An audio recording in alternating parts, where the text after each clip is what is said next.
I found out I'd been erased from Christmas the way you find out about a death, from someone who assumed I already knew.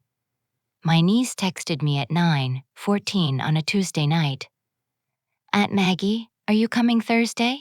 Mom said you weren't invited this year, but I didn't want to believe her. I read it 4 times. Not invited. To the house I grew up in.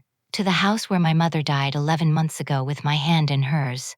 Though no one in this family believes that part. I didn't cry. I want you to know that.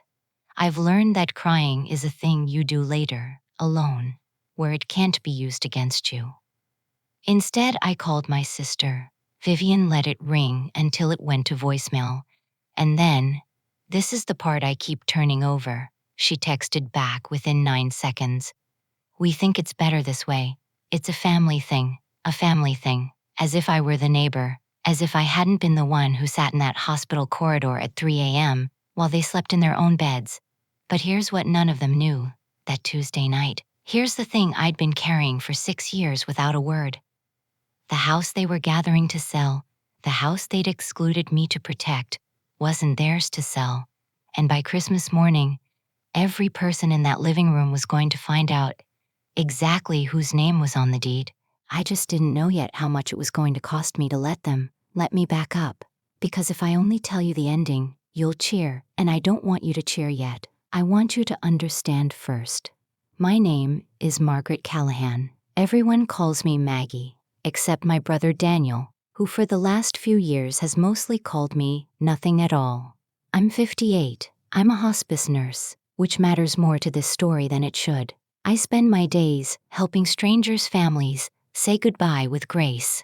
I am apparently very bad at getting it for my own. There are 3 of us, me, the oldest, Daniel, 4 years younger, the one who was always going to do something big, and Vivian, the baby, 9 years younger than me, who I practically raised while our mother worked 2 jobs. Our mother was Ruth. Ruth Callahan raised 3 kids on a diner paycheck and a stubbornness that could bend metal. The house on Linden Street was the one thing she ever owned outright, or the one thing she thought she owned outright. We'll get there. When Mom got sick, something happened to this family that I still don't fully understand. We didn't pull together. We split along a seam none of us knew was there. Daniel had just moved to Denver for a job that everyone was very impressed by, and no one could quite describe. Vivian had 2 teenagers and a husband and a very loud opinion that she was handling everything. And me? I lived 40 minutes from Mom, so everyone decided I was the one who disappeared because I stopped showing up to Sunday dinners, because I missed Vivian's birthday 2 years running, because when they called, I sounded tired and short and like I didn't want to talk. What they saw was a sister who'd checked out. What was actually happening, I never told them. That was my first mistake. And it's the one this whole story is built on. I'll tell you what I was really doing on those Sundays soon. But first, I need you to see the Thursday I wasn't invited to, because I went anyway. Of course I went anyway. You already knew I would. I drove to Linden Street on Christmas Eve, not Christmas Day, because some coward part of me wanted to see the house before I saw their faces. The windows were lit.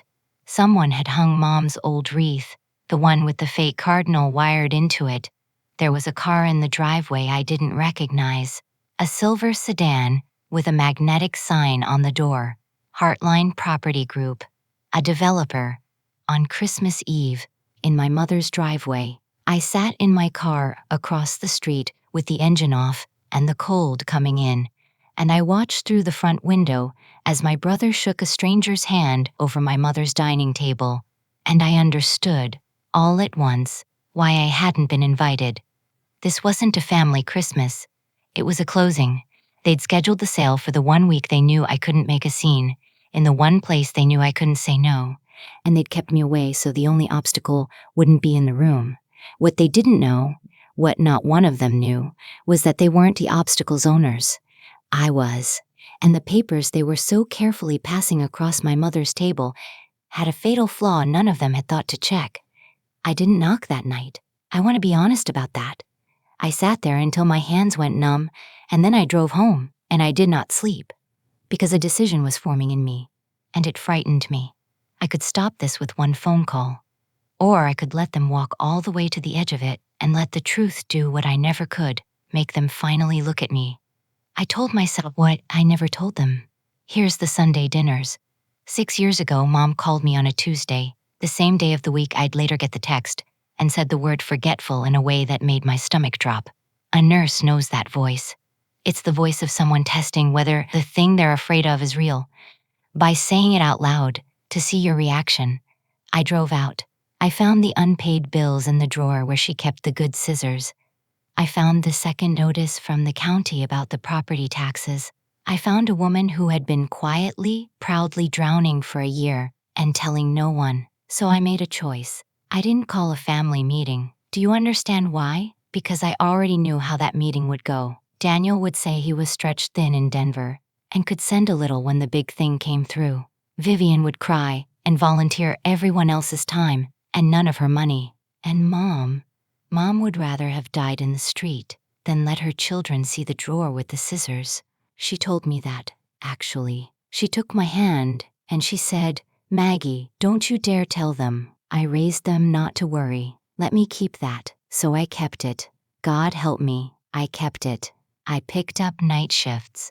Hospice pays more overnight. I drove the 40 minutes after a 12-hour shift to sit with her, to sort her pills, to pay the tax bill in installments the county didn't advertise but would accept if you knew to ask. That's why I was tired on the phone. That's why I missed the birthdays. I was asleep at 2 p.m. because I'd been awake at 2 a.m. First for strangers, then for her. And every Sunday I missed, I was there, just not when they were. I came Monday mornings, Wednesday nights, the off hours nobody claimed. We arranged it that way on purpose, Mom and I. So no one would ask questions.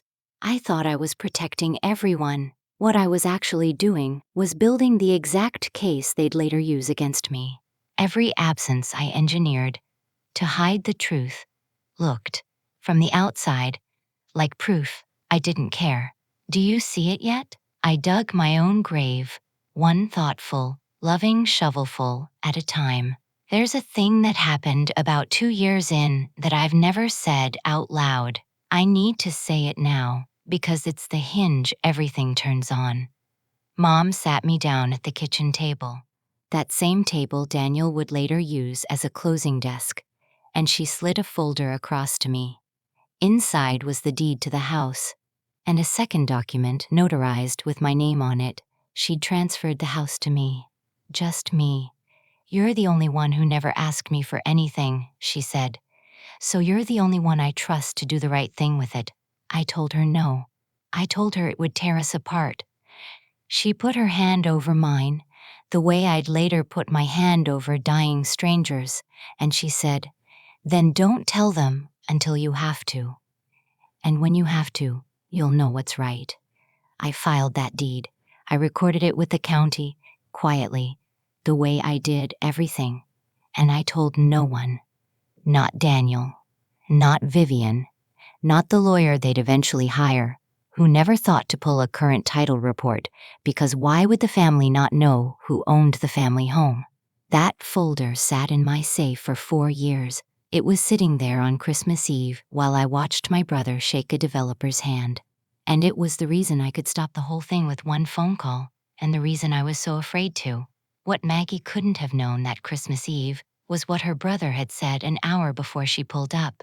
Daniel had stood in that kitchen with the developer's agent and Vivian, and when the agent asked gently whether the third sibling needed to sign anything, Daniel had laughed the tired laugh of a man who'd rehearsed his own innocence. "My sister?" he said. "Maggie never gave this family a thing. She won't even notice it's gone." Vivian had looked at the floor, because some part of Vivian wasn't sure that was true, but she didn't say it. That silence would haunt her later more than anything Daniel said. What none of them knew was that the agent, a careful man named Pruitt, wrote that exact sentence in his file notes, with the date. Sellers states, "Third heir never gave this family a thing." He wrote it because something about the way Daniel said it made him want a record. Pruitt had done this a long time. He knew the difference between a clean sale and a family with a knife under the table. He just didn't yet know which one this was. Neither, honestly, did they. The first time the truth almost came out, it was Vivian who nearly pulled the pin. She called me 2 days after Christmas. Not to apologize, I want to be precise about that. She called to ask if I still had any of Mom's paperwork, because the title company had a small question. My heart stopped. A small question. The title company had pulled something. I could have said it right then. Yes, Vivian, I have the paperwork, all of it, including the part where the house is mine. Instead, I heard myself say, "What kind of question?" And Vivian, distracted, half listening, said, "Something about the recorded owner. Probably a clerical thing. Dan says it's nothing. Dan says it's nothing." Of course he did. Daniel had spent his whole life deciding what was nothing. I hung up and I sat with the phone in my lap and I realized the machinery was already moving. The title report was going to surface my name whether I spoke or not. The only question left was whether they heard it from me or from a stranger at a closing table. And I made the second decision I'm not proud of. I said nothing. I let it come. The second time it was Daniel himself, and he almost undid me. He left a voicemail on New Year's Day. I've kept it. I still can't fully explain why. His voice was different than I'd heard it in years. Cracked, low, no performance left in it. "Maggie, look, I know things are bad between us. I need this sale to go through. I need it more than you know. I can't get into it. Just, don't make this hard. Please, I need it more than you know." For 1 full minute, I almost called him back. I almost said, "Then talk to me, Daniel. Tell me what's actually happening." Because the nurse in me heard something under the words. I've sat with enough frightened people to know the sound of a man standing at the edge of something. But the sister in me, the one they'd erased from Christmas, she won that round. I didn't call back. And I've wondered ever since, if I had, would the truth have come out kinder? Or was it always going to need a table full of witnesses to be believed? What I didn't know was what Daniel was so afraid of. I thought it was greed. I was about to learn it was something much worse, and much more human, but not yet. First, the closing. The closing was set for January 14th, 10 a.m., at the title company's office downtown. I know this because I received notice of it. Not from my family. From the title company, as the recorded owner of the property, who legally had to be notified. That's how they found out I knew. A single certified letter with my name in the recipient line and, buried in the legal language, the phrase that must have stopped my brother's heart, the way Vivian's text stopped mine. Margaret R. Callahan, sole title holder. Daniel called 11 times that day. I answered none of them. I was, for the first time in 6 years, unavailable to my family on purpose. And then I did something that surprised even me. I went to the closing. I want to tell you, I walked in there like an avenging angel. I didn't. I walked in shaking. I sat in the small parking lot for 10 minutes, doing the breathing I teach dying men to do, because I knew that the moment I opened that conference room door, I would stop being the sister who was wronged and become the sister who ruined everything, and I would never get to be anything else to them again. I opened the door anyway.